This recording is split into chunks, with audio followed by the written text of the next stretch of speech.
Welcome to the American Small Business League podcast with Lloyd Chapman and Bruce DeTorres. With us today is Evan Hunt, congressional candidate in North Texas. How are you today, Evan?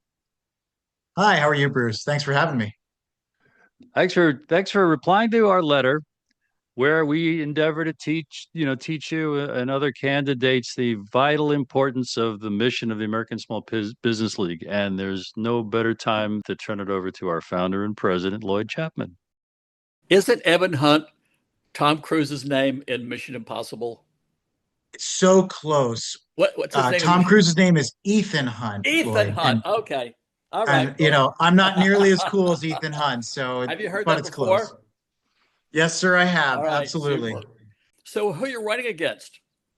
So running against Keith Self. He's been in office for 4 years now. He'll be running for his third term. And that represents third district in Texas, which is McKinney, Allen, Frisco, Plano, and Prosper. Plano? Yes, Yeah. sir. Super. I know all that. I'm from Texas. Oh, you are? Okay, Yeah. sounds good. When I was in my late 20s, I worked for Bob Bullock when he was running for governor. Oh, And, great. Yeah. and my job was to drive around. My territory was West Texas. And my job was to drive around and make people like Bob Bullock. Well, I mean, I lived in West Texas for 5 years. I lived in Abilene, Sure. so I know a little bit about it, Yeah, but yeah, probably didn't drive yeah. around as much as you did. So the guy you're running against, is this you're in a primary with him, or is he the incumbent? Uh, well, he's So he's an incumbent. Yeah. The election isn't really until November 2026. okay. We'll have a primary. The former Democratic candidate Sandeep Srivastava, who ran against Keith Self for the last 4 years, kind of carried the torch. He endorsed me last week, and the primary will be early March, and then the general election All will right. be November And November of 26. this gentleman's a Democrat. Yes, I'm running as a Democrat against Keith Self, who's a Republican. Oh, he's a Republican. Okay. Oh, that's Yes, good. sir. I got more stuff for you then. So Absolutely. you probably have no idea who I am. I think my claim to fame is I've won a record number of legal battles against the federal government and federal court. I've been suing the government since, like 89. I won about Awesome. 110 lawsuits. My win ratio was 98.5%, which is impossible. I've been called the That's a mission voiceless. impossible right there, Lloyd. I Yeah. mean, I've been yeah. called the voice of small business in America, modern day Cesar Chavez for small businesses. And Judge William Alsup in Federal District Court in San Francisco described me as being in a David Goliath battle against big government, big business. And Understood. I've prompted a congressional investigation of fraud in federal small business programs. I testified for Congress. I've written legislation that was introduced 3 times. And I've been on every TV news program just about in the country. And I've been in every newspaper in the country. And here in my Yes, home sir. office, I've got so many stories about me that they won't all fit on the wall. Here's what was on the floor. Give an example. Can you see that? I see it. Yes, yes. Right. I like Wall it. Street Journal. It says why U.S. contracts for small business go to big companies. Right. So Oh, that's my main thing. Is I don't think Fortune 500 firms should get federal small business contracts. oh yeah, I completely agree with you. Yeah. So I'm a very pro competition, pro healthy business competition. I know our small businesses do the clear majority of job growth and innovation in our country. Yeah. I've worked at small and big business, so I know the Yeah. pluses and minuses, and yeah, Yeah. I love it. So if this gentleman's a Republican, again, I don't have hardly any opinions to tell you the truth. I have a lot of facts. And no one ever beat me in a debate on television. No one ever, not once close. I I believe used it. to I used to crush people with the facts so much so that they couldn't get anybody to go on up against me. And they say, Lloyd, we want to, but I said, Lloyd's not a debate. Now Right? I'm a little intimidated, Lloyd. Now I don't, Well, you know yeah, but what? I believe you. We're on the same team. Yes, sir. So Republicans are viciously anti-small business, and it's documentable. Okay, so let's throw out some numbers. I asked Bruce the other day, I said, what percentage of the people running for Congress know that 99.9% of all U.S. firms are small business? He said, probably nobody. Okay. So 99.9% of all U.S. firms are small business. That's U.S. Census Bureau data. No one disputes that. They create 98% of all net new jobs. They're responsible for half the gross domestic product, half the private sector workforce. I believe over 95% of U.S. exporters are small businesses, right? That sounds right. The Senate Small Business Committee put out a report 15 years ago that said for every 1% contracts of small business go up, it creates 100,000 net new jobs. Okay. So the other day, President Trump cut contracts to minority-owned small businesses from 15 to 5. When he did that, that's a 10% drop. And if the Senate study is right, that's 1 million jobs a year we're going to lose. And that's a 50% drop. So America only claims to creating about 2.1, 2.2 million jobs a year. So when he cut that goal for minority-owned small businesses, the main thing is that small businesses, right? So he cut contracts of small business by 10%. That's 1 million jobs a year by the Senate report. And that makes sense to me since, 99.9% of, all U.S. firms are small businesses. One thing people get confused about is they'll say, well, I've got a barbershop, in Plano. I'm not going to get government contracts. People don't understand that the Small Business Act that the SBA administers is the largest economic stimulus program for the American people in history. So it's an economic stimulus program. So back in 2008, when the economy collapsed, they passed the Trouble Asset Relief Program, TARP. Yep. That gave all that money to banks. And it was an economic stimulus program. They gave it to banks because it's supposed to, trickle down. Well, it didn't, right? Reports came out after that actually access to capital for small business actually decreased after that, right? Yep. So, but I think most people don't know anything about this. So in your district, 99.9% of the businesses most likely are small businesses, right? Yeah. Oh, yeah. It's very close to that. Yeah. Yeah. 100%. And I've never seen anyone on television running for any office in Congress mention any of this data. I've never seen it. And That is interesting. yeah, never seen it. Here's what I think. National television is funded by ads from Fortune 500 firms. And I can tell you from personal experience, Fortune 500 firms don't want Lloyd Chapman on television saying this. According to the Government Accountability Office in 2023, Fortune 500 firms haven't created one net new job in over 40 years. Yeah, And according to the GAO, 34% pay zero federal income tax. And according to the Kauffman Foundation, big businesses haven't created one net new job in over 40 years. So here's something that no one thinks about. So 99.9% of all U.S. firms are small businesses. What percentage are large businesses? 1/10 of 1%. That's right. 1/10 of 1%. So the top 1/10 of 1%, they don't create jobs, and 34% pay no taxes. Under current federal law, small business is supposed to get 23%. Let's just say that's happening. If that were happening, that would mean that 99.9% of companies are getting 23, and the top 1/10 of 1% are getting 77. That would be stupid. I don't think that's happening, by the way. No. Yeah. Well, I tell you something. I've been suing them for 40 years, right? Yep. I would say since 98% of all U.S. firms have 100 employees or less, I think that's the maximum size standard you could use and be a small business, right? So if you use that, I would say companies with 100 employees or less are getting maybe 3%. And I'll tell you something. Let's see. I do a lot of shows here in my office here. Let me show you something. So a few years ago, the Pentagon was saying they gave small business 23%. And I said, great. Let me see who you're giving those contracts to. And they said, no. So they hired one of the biggest law firms in Washington. And I spent 7 years and just under $1 million suing them. And I won. And this is what I got. They redacted it? Yeah, they redacted it. Every letter. Yeah. Now, if they're giving small business 23%, if they're giving legitimate small business 23%, what's the problem? Why don't you just give it to me?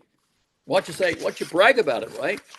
Brag about it, show me, look what we did. But I was in the room taking deposition of a Pentagon witness, and there were 6 attorneys in the room. 2 from a big defense contractor, 2 from the Justice Department, and 2 from the Pentagon. 6 high-profile, well-paid attorneys, and I'm talking about small business contracts. So, yeah, clearly, small business aren't getting the 23%, right?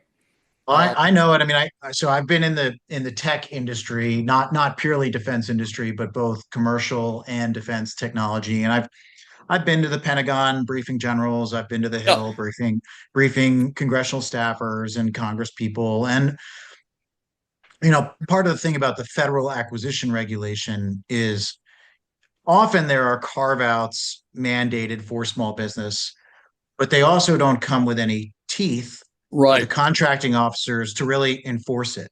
So it becomes when you're in these, big proposals for bigger money, um, having a robust small business plan and calling out your small business partners, your small business status can help you score higher and potentially make you more competitive to certain contracting officers, but by no means are they mandated to use a small business. yep. And it starts to get a little messy. One of the first things I did, um, my dad he retired from the CIA and became a contracting officer in Sacramento and McClellan Air Force Base. Yep. And he taught me a lot about this stuff, just, talking about it, right? And I went to work for a little computer company a friend of mine started.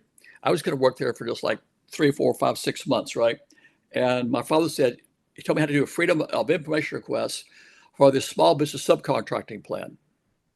Looking for, at that time I was super naive and I thought that these people might be trying to find small businesses to work with, right? And so I did a FOIA request on a big contract, one of the biggest contracts in history, and it came back the small business goal was 16/100% when the federal mandate was 20. And Right.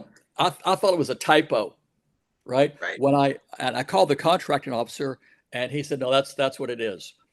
So I called my congressman at that time, which was Barbara Boxer, and um, I asked her, what we should do about that, and she referred me to Les Aspin, who was chair of the House Armed Services Committee, and there Mhm. was a big hearing, and they increased the goal for small businesses from 16 million to 517. I did 517.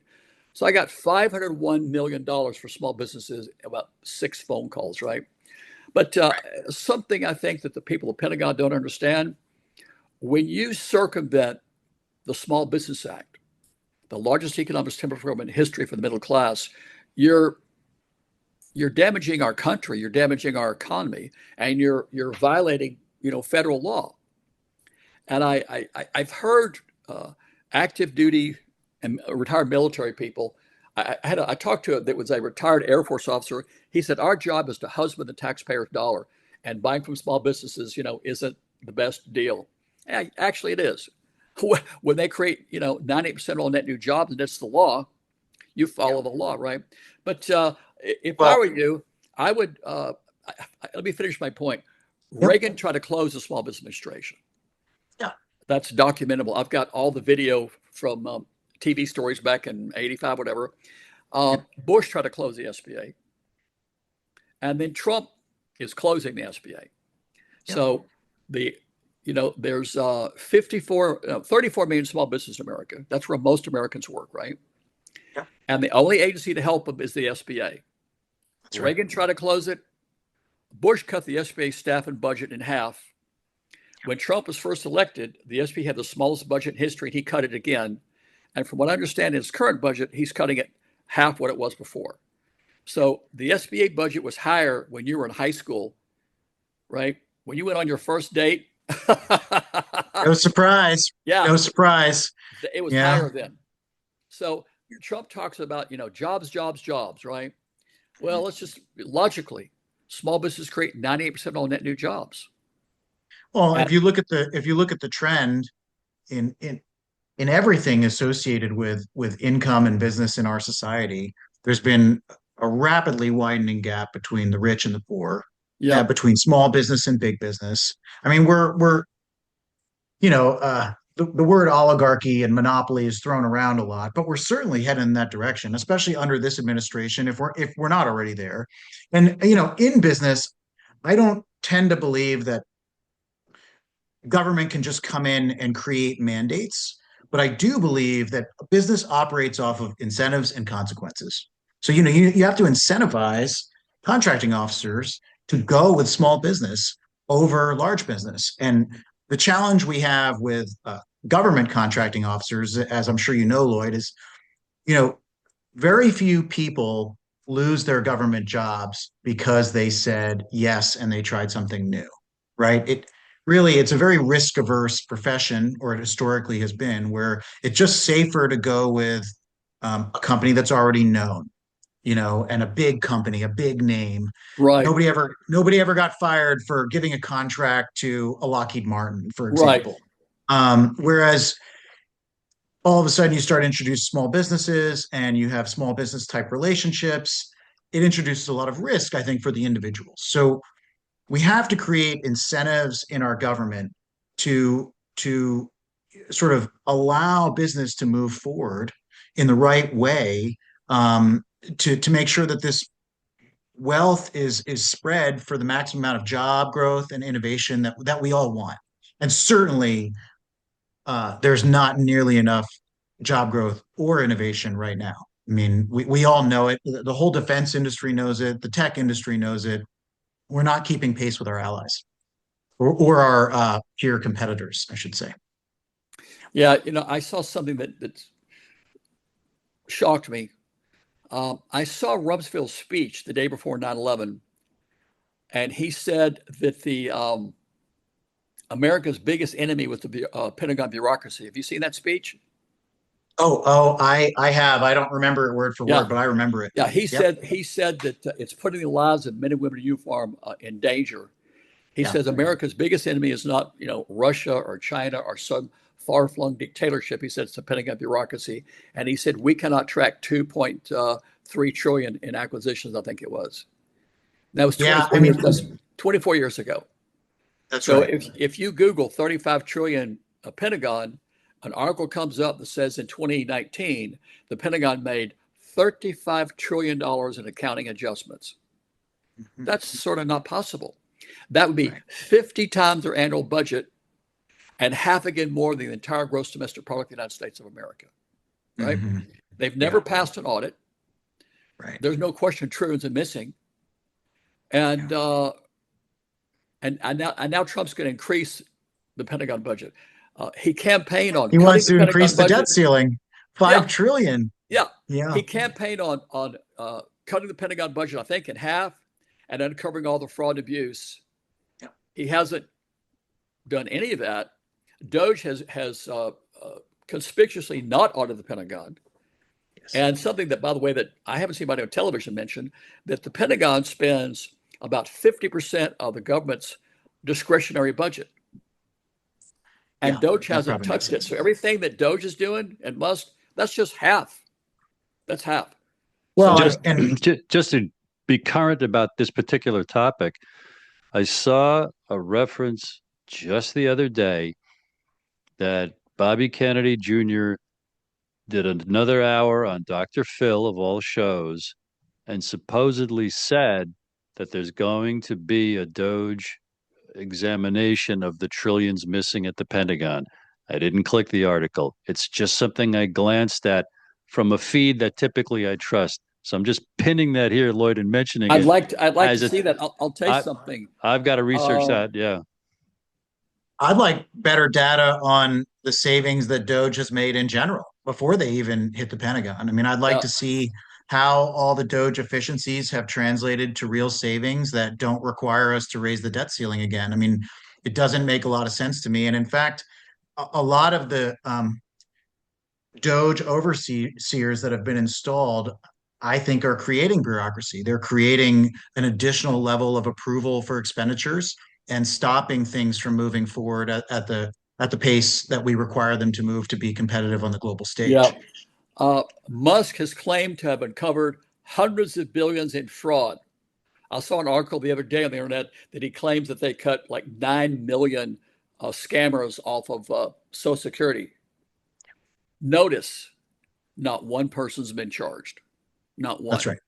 So they claim to have found millions of people committing fraud, and yet not one person's been charged. Yeah. I'm guessing that's because that thing about all the fraud is a lie. It's just Oh, that's exactly. I mean, look, I'm sure there are efficiencies to be found in the federal government. I mean, the federal government is notoriously sort of filled with bureaucracy, but I have yet to see real data that is backed, to your point, by by facts yeah, that actually translate to legislation that doesn't require us to raise the debt ceiling. So, I mean, and they don't have to listen to a Democrat or even you. Look, I mean, they can go listen to Rand Paul, who's just yeah, up in arms about the lack of fiscal transparency and the lack of, frankly, fiscal discipline that the Republican-backed majority has at the moment. Makes no sense. Makes no sense. yeah. You know what? It's it's crazy. The Pentagon seems to be omnipotent in Washington because you would think that Congress would be up in arms about these trillions of dollars that are missing, and no one's it's not on television. No one says a word about it, right? I Oh think, yeah, and I actually don't blame the Pentagon. I blame the administration, right? I mean, I blame the executive branch, and that's just because at the end of the day, all military leaders have civilian bosses. That's the way our country was designed. yeah, It's the way it should be. yeah, And but certainly, just going all the way back to the Rumsfeld speech, the government has been trying for years and years to reform federal acquisition regulation and provide other options for um, awarding contracts to go faster. Like the other transaction authorities, OTAs, as we call them, they have enabled small businesses to compete on things that traditionally only larger companies would compete on. But because of lack of teeth and enforcement, I think they've had limited value. They've had limited yeah, value. yeah.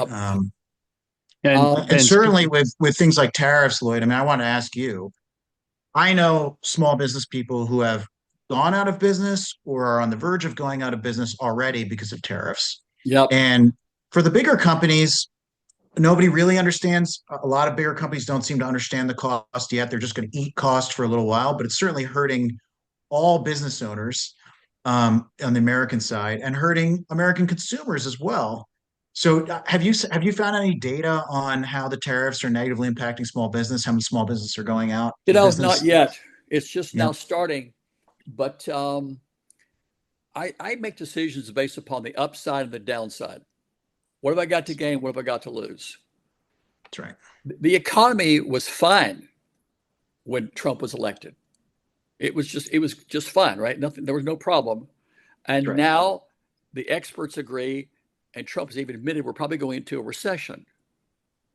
What's the upside? A lot of financial guys say it could be even worse than a recession. It could be like a depression, right? Yep. To do what? To achieve what? So we're alienating our allies around the world. They're That's right. aligning against us. That's right. And what's the upside? Yep. By the way, here's a fascinating thing. Do you know why Trump says he's doing the tariffs? The ultimate goal? To create jobs. So he says we're going to bring back manufacturing to create jobs. And yet he's completely ignoring irrefutable Census Bureau data that 99.9% of U.S. firms are small businesses and they create 98% of the jobs. So Yeah. he's trying to close the Small Business Administration, the only agency to support the 34 million small businesses where most Americans work, and he's going to create jobs with tariffs. So that's just right. That's just insane. Uh, it That's like it that's goes like back to my for probably all of our problems with the tariffs from the very beginning. There's a big difference between the what and the how, and a lot of Americans haven't woken up to this yet. I think all of us probably don't have a problem with this idea of fair and balanced trade, right? yeah, I mean, and this sort of dialogue that we've been getting ripped off, I don't believe at all because let's face it, we've been the most powerful country in the world for decades now. Every trade deal we've put in place is one we architected. So nobody's been ripping us off. It's been benefiting us in some way. yeah. Soft We're doing power, great. hard power, fine. We're doing great. America has So the highest per capita income in the world, right? exactly. So here we are. Then we slap around these tariffs in this completely unplanned, unforecasted manner, and it causes chaos in the markets, and it comes with a lot of drama that was unnecessary. A lot of talk about, Canada becoming the next state, and a military acquisition of Greenland. I mean, stuff that just makes people kind of lose their minds. And It's nuts. It's none of nuts. it makes any sense. None of it was planned appropriately. So you want to talk about a real plan to restructure our trade deals? Let's talk about it, and let's do it with small businesses in mind to make sure we're not Yeah, sending Americans out of business. I'll tell you And something. So I've been suing the government for almost 40 years. And Congress, if you look at legislation, Congress is anti-small business. Yeah. Today, 87% of all companies in America have 20 employees or less. The average American company has 10 employees. You hear that? The average company in America has 10 employees. And Congress has passed legislation and policies that allow companies up to 2,000 employees to be qualified as a small business. That's not a small business. When 98% of all U.S. firms have 100 or less, 87% have 20 or less, and the average company has 10, and you have a small business that have 2,000, I would call that anti-small business, right? and Yeah, that's you're and all that was in the letter, Evan, that we sent you. that's right. And as we wrote back and forth leading to this conversation, you put in a nice email, a nice write-up of, reflecting back a lot of our talking points. And we hope that you will road test for every day of your campaign, all these facts and figures that Lloyd just shared and that are in, our letter to you, to Yep. see how that excites your district and also orients you as the friend of small businesses, because what we want is 10, 15, 20 or more candidates publicly proclaiming that kind of pro small business agenda with those 8 or 9 bullet points I sent you. Yes, sir. Investigate this, prove all these claims are true. Yep. The GAO, the Inspector General, have Congress investigate all this, appreciate the power and the value of the SBA, reform and expand it, and by every means possible, force the SBA to show how are you saying you're meeting the goal of 23%? And how Mhm. can we really, really prove that it's going to what Lloyd calls legitimate small businesses, which is not the government's proclaimed definition, 500 up to 500 employees. One of the 2,000. points is this. Well, one of our points is we want candidates like you, Evan, to campaign on redefine a small business as only up to 100 and all the other, bullet points. What can you tell us about absorbing all this and really in a fire hose just in the last couple of days? And how are your wheels turning how do you see incorporating this over the next week or 2 or 3, or talking to us to corroborate it, or what's your thinking about all this? Yeah, well, I'll give you my perspective. I think this is a message that will resonate with the Democratic Party, particularly in the South. So, the Democratic Party in general has a bit of an identity crisis. It's not a surprise to anybody. And some of the messaging that the old guard from the West Coast and the East Coast run with isn't going to resonate in the same way in the South. The South, particularly Texas, is all about healthy business competition. It's all about ingenuity and investment and, hardworking people that want an opportunity to be a business owner, to do something brave, do something different, and be their own boss. I mean, that is the Texan way for sure. I'd argue it's the American way, but what is lost sometimes is the fact that the federal government needs to create guardrails to allow for that to happen. So, the idea of trickle down economics, the idea of uncontrolled capitalism only goes so far. And at a certain point, the federal government has to provide a safety net and guardrails to allow for that competition. So, It's like you're talking to us as peers, which is why you're going to get to the chairmanship of committees and things like that, and be a nationally influential voice, Evan. And on the street, to your constituents of small business owners and people who appreciate the point, it's my job, I guess, as director of communications to advise and remind you to focus like a laser beam on this issue of, wait a second, the SBA is falsifying compliance with something that is supposed to steer billions of business to small businesses that would have to create new jobs to perform those contracts. The big businesses who get those contracts, they're big. Right. They don't create one new job to perform the contracts. So you've got to have two hats, talking to just your district to win the election, as well as then blow everybody away with this broad perspective you have. And people should go to your site and read your background, read your education, read your experience to see why you're more than qualified to rise once you get into Congress. Yep. Yes, sir. I mean, I'll give you a great example. So at the larger companies that I worked for in the past, if we, my job has always been business growth, business development. So competing for new contracts, working closely with contracting officers and program managers, and trying to win new business, drive growth. And at a small business, if you win a new contract, you have to go hire to execute that contract. If it's any sizable contract, you have to go hire the new program management team, new engineers. Sometimes you need to flesh out your compliance, your QA, all your support structure. Sometimes you need a lawyer, right? Right. When you're at a big company and you win a new contract, you actually just go pull from the existing workforce, right? Because you're at such a big company. And very rarely do you actually have to drive new hires when you win new business. So to your point, Bruce, I mean, small businesses, when they win new contracts, go hire and create new jobs in the market.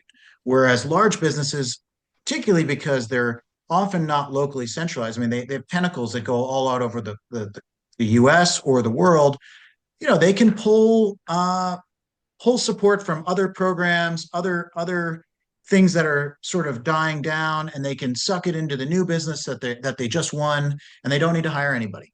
In fact, they're looking for ways to cut costs all the time because they want to increase margins. So, yeah, I mean, if you want to take on this fight of exposing how the SBA falsifies compliance, Evan, Lloyd, how would we best work with Evan going forward? Evan, I think one of the most important things that you need to do is educate your constituents. They don't know that 99.9% of all U.S. firms are small businesses. They don't know that small businesses create 98% of all net new jobs. They don't know that in 2023, the GAO said 34% of the largest, most successful companies pay zero federal income tax. They don't know that they're supposed to get 23% of federal contracts. They don't know that the government is falsifying compliance and that in reality, they're only getting around 3%. Yeah, they don't know that the Small Business Act is the largest economic stimulus program in history. I'll tell you what, here's something I think will be a home run for you. Yes, sir. The guy that you're running against, here's what I would say. In America, half the population are women. They own 43% of the businesses. And every day he was in offices, companies owned by men received over 95% of all federal contracts, and he said nothing. He said nothing about it. Right? So half of your constituents, half the voters are women. Yep. And every day of your life, companies owned by men have gotten over 95% of all federal contracts. So the federal goal for woman-owned small business is just 5%. Yep. Well, that means men get 95%, right? Women are paying their taxes, right? They own 43% of businesses, and companies owned by men get 95%. I would pledge to increase that goal if I were you. Now, absolutely. Yeah, that's a no-brainer. That's a no-brainer, right? Minorities are 40% of the population. They're getting 5%. So see if this makes sense to you mathematically. Women get 5%, minorities get 5%. Doesn't that mean that non-minority male-owned firms are getting 90% of all federal contracts? I think they're like 20% of the population. So this small sliver of 20% of the population is getting 90% of the contracts. Yeah. How is that a good thing? How is that going to make America great again? So remember I told you earlier that the Senate report said for every 1% contracts a small business go up, it creates 100,000 jobs. If you increase the goal for women from 5 to 10. 100%. Yeah, Yeah, we absolutely should. that's 5,000 new jobs for free. Let's say we increase the goal for women from 5 to 15. That's Mhm. 1 million new jobs a year. That is a 50% increase in net new jobs created in America on an annual basis, right? Just give Yeah. women what any judge would say that's a minimally fair percentage, 15%. And now you have a 50% increase in the number of net new jobs in America today. It's free and easy, no new taxes, no new spending, deficit neutral, 50% increase in jobs. That would create a huge economic boom, by the way, in America, right? A lot So of people don't know that makes this. total sense to me. I think, and what I'm interested in exploring, right? And you guys are way more versed in it than I am, is there's certainly, and this is just good to be aware of, here in the South in particular, there is a reaction, which has manifested itself in voting tendencies, to this idea of forced percentages, right? So, okay, we're going to take the percentage from 5 to 10% for women. We're going to take the percentage for minorities from 10 to 20. I mean, what we have here in the South is even women and minorities don't often support that position because there is a very uh, popular approach right now, which is to make it all about who you are, less DEI focused and more Merit the right based. person for the job, more merit based. Thank you, Bruce. So I'm actually, so I love the idea of raising percentages, but I want to balance that with like the real incentives to allow that to happen as opposed to the government coming in and just mandating a percentage because I think Yeah, that's when things get lost and that's yeah. when we lose voters. I'll tell you something funny. Let's just say DEI. Yep. There's a big gap between discrimination and DEI. When I grew up, I used to like to ride in the back of the bus with our next door neighbor's maid. She would, we would go downtown with her, and I like to sit in the back of the bus because it was aluminum and it was all polished aluminum. It looked like an airplane, Yep. right? It looked like part of it. It was riveted aluminum, all shiny, and it looked like an airplane. And so I grew up, with that. I grew up seeing white and colored water fountains and men's and women's restrooms and then colored restrooms, right? So I'm 75, right? And Yep. I don't think that to give women 5%, uh, I think that's discrimination. How can you explain the fact that men get 95%? I keep hearing this term. What's the term people use? Gosh, what's the word they use? Qualified. What's that word, Bruce, that the people are always talking about? The most qualified person, whatever. Merit based, most qualified, Yeah. most. So are you saying that only men are qualified? So are you Yeah. saying that women aren't qualified to get federal small business contracts? Is that what you're saying? That only men are qualified? Yeah, Yeah. that's not. Yeah. So if Well, I if think we're I think no, I agree with you, and I think the data shows that there's something wrong. I mean, yeah that's what I would say, right? There's something wrong. So there's this issue with women-owned businesses, minority-owned businesses, and there's also an issue with just small versus large in general. And I think even proud, I mean, especially proud Southern female business owners, proud minority business owners, you know, they want to feel like they earned it.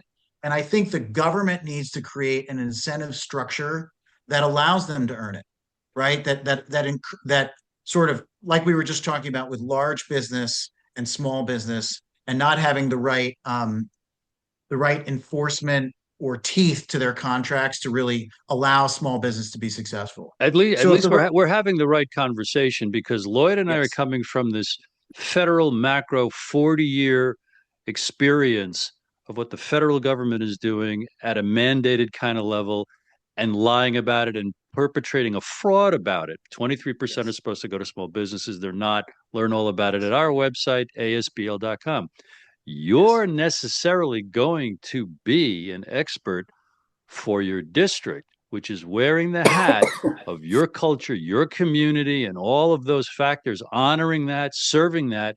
So they love reelecting you every 2 years for as long as you care to yeah serve, while sir. you publicly interview Lloyd 3 times a year at a town hall to educate your constituents with Lloyd's perspective of how do we integrate if your district has an aversion for mandated quotas with all the reasons and voices and arguments to be made that it's absurd that white men get 90 or more percent of all federal contracts. That's a roundtable town hall and rounds of them worthy of happening so that we mature in our understanding and balance all of it. Because if I have an entrenched position, but I can listen to your argument that's diametrically opposed, the hope is I'm going to see things I never saw before, and I'm going to loosen up. And especially if you're courteous and civil, we're going to have a conversation and we're going to split differences and we're going to merge and compromise and do it again every year as more and more things come into play. In speaking of efficiencies, as we have been, it's more or less time to wrap up a beautiful capture of our podcast episode. As our honored guest, Evan, what would you leave us with your final thoughts going forward? And then I'll swing it to you, Lloyd. Well, I just want to thank you both for the opportunity to be on the podcast with you all. Again, I'm Evan Hunt, running for Texas's 3rd district in Congress against Keith Self for the 2026 elections.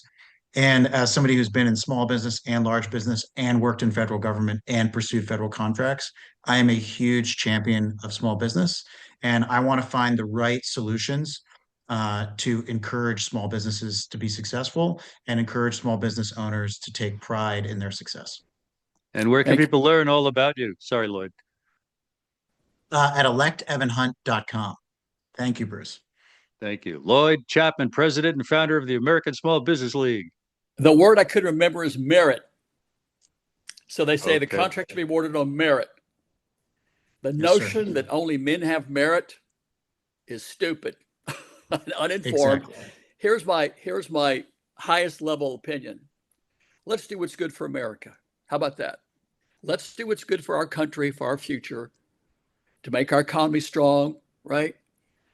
99.9% of all American companies are small business. They create 90% of the jobs. Let's adopt policies that are good for our country, that give us a strong economy and allow us to cut the deficit, right? And there's a thing in federal contracting, which you probably know about, Evan, set-asides.